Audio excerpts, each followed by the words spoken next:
With games ever increasing in size and scope, demanding more and more of your time just to roll credits, that life as an adult gamer is becoming harder and harder to complete the stories that you become invested in.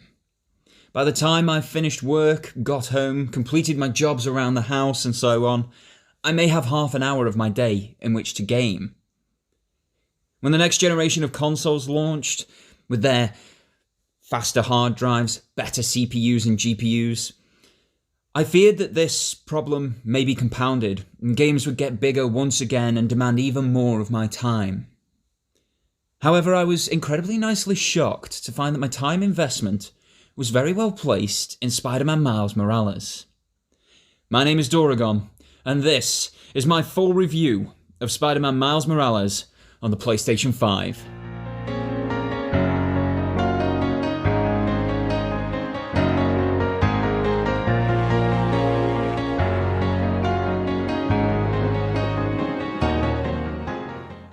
Marvel's Spider-Man on the PS4 was one of my favourite games of 2018.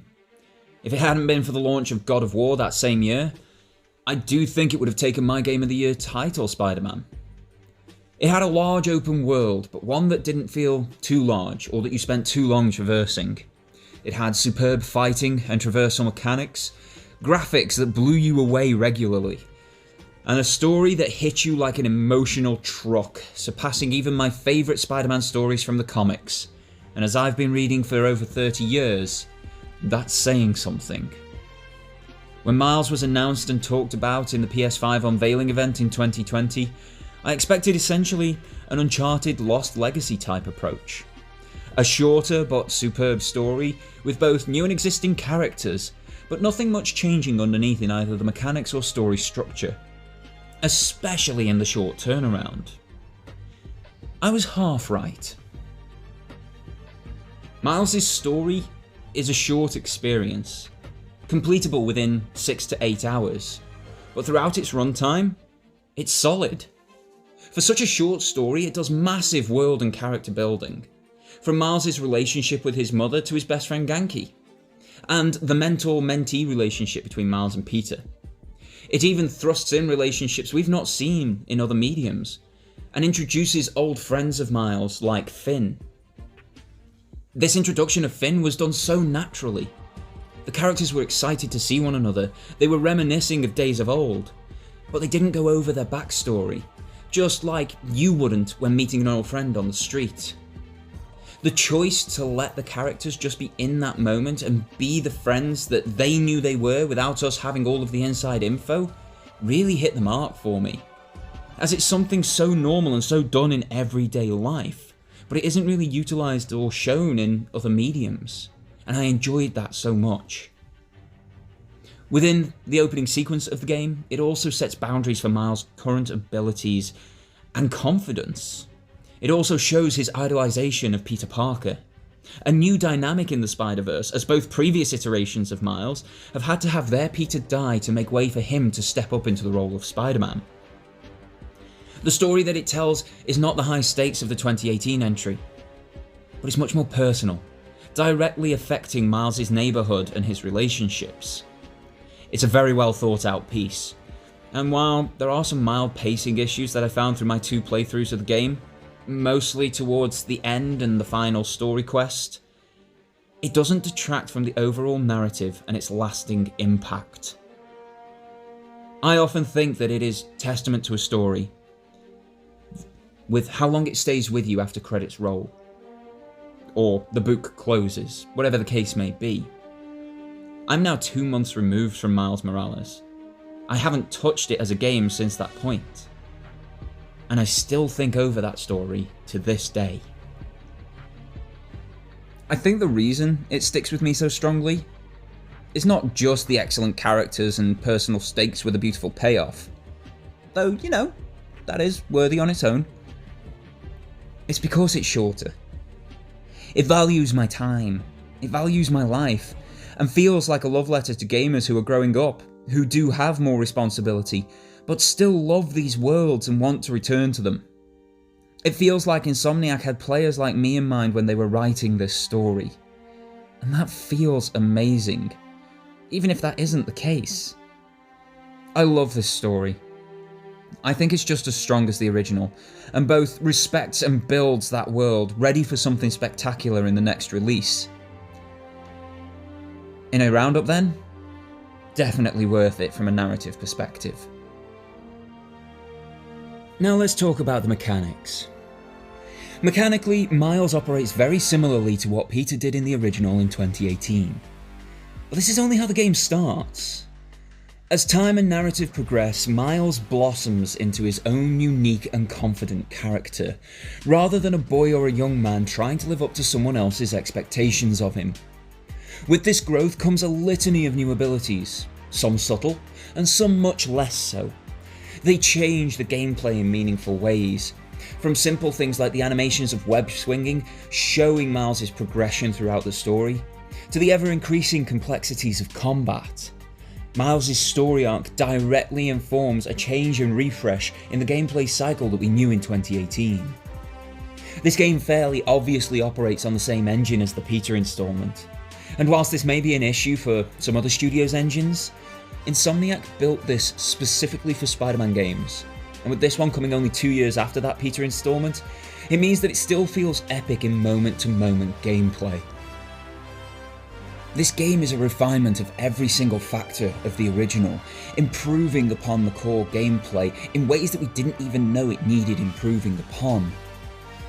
It strips back the bloat, it bolsters the core. It's like a band, stripping back the synthesizers, sitting down with the acoustic instruments, and just playing with their hearts. That's how Miles Morales feels. Whilst this isn't the groundbreaking installment that the previous installment was, Miles does more than enough. It hooks you back into this wonderful world, and it improves just enough to make a marked difference. There's a quote I remember from when England won the Rugby World Cup. Sir Clive Woodward said it was impossible to improve everything 100%. Yet, if you improved 100 things 1%, you would be a completely different team. It feels like Insomniac took those words to heart and improved 100 little things 1%. And the game that we've got, whilst feeling very familiar and very similar to what we've had before, feels like that next generation advancement that you would expect a PlayStation 5 launch title to be. It's weird to try and talk about this game without so heavily referencing what came in 2018, and that's simply because the basis is what we had before. But that's no bad thing. It's not like we're building on a creaking ancient engine here. This was completed and ready for world consumption only 2 years ago. The 100 little things improved by the Insomniac team that make this game feel so much different, so much better, is remarkable. And if they continue those little improvements for each installation until such a time as their scope and vision outgrows the engine that they have here, the Spider-Man games are going to continue feeling this good and keep you wanting to dive back into New York, even if it's just to swing around the streets. Mechanically, this game is of the gold standard we've come to expect from all of PlayStation Studios, especially with their AAA games. It's precise, it's polished, bugs are minimal, and they keep releasing patches to improve the experience as time progresses. It's one of those games that everybody should experience just for the underlying mechanics of it, even if it's just swinging through the city of New York. In a year like 2020, where so many other titles have launched with poor mechanics, bug-riddled games that impact the mechanics, that just feel like a chore to play, to have something as highly polished as Spider-Man Miles Morales felt like a dream in a year of nightmares.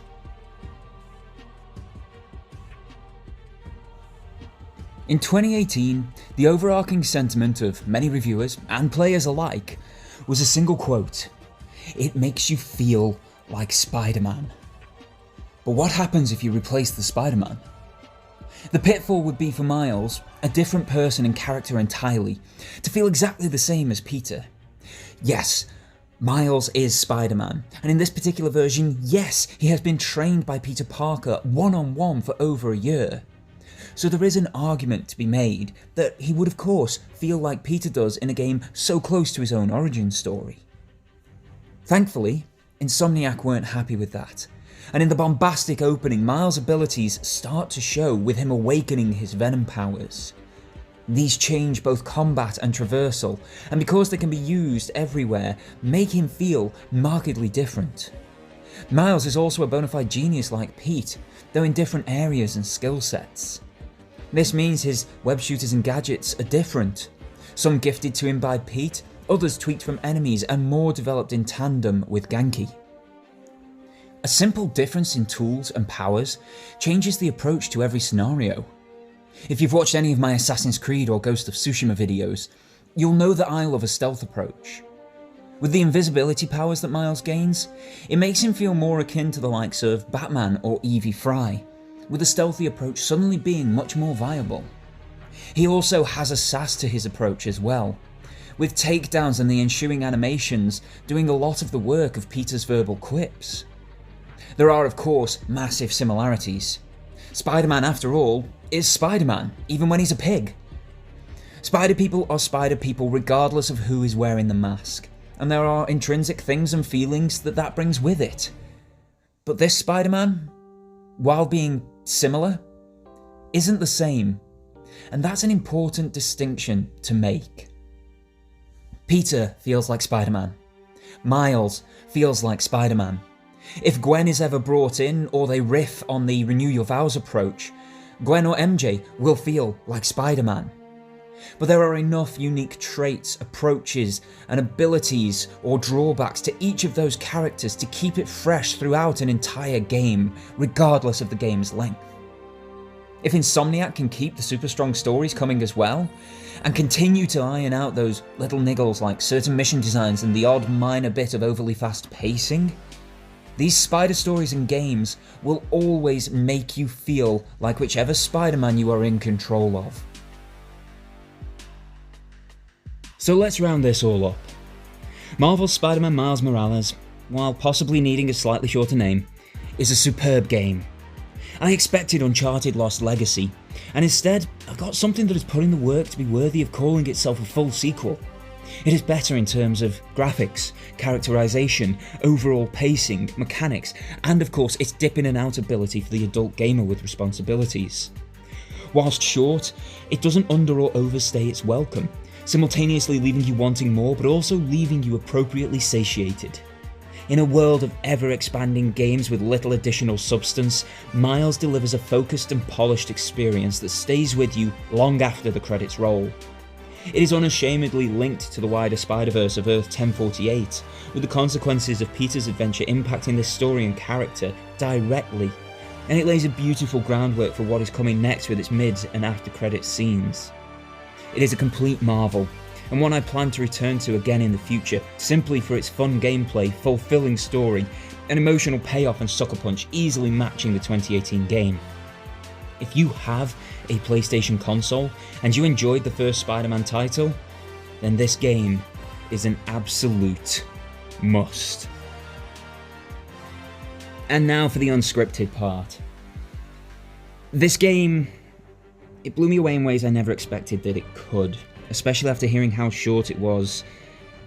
It just met everything I needed, especially at that precise moment in my life in November 2020.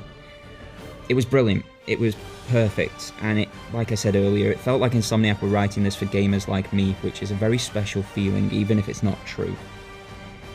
But in the meantime, guys, you know what you need to do. Hit that like button, hit subscribe, and share the video around to your friends and family. My name is Doragon, this has been my review of Spider-Man Miles Morales, and until next time folks, have yourselves a fantastic day, and take care.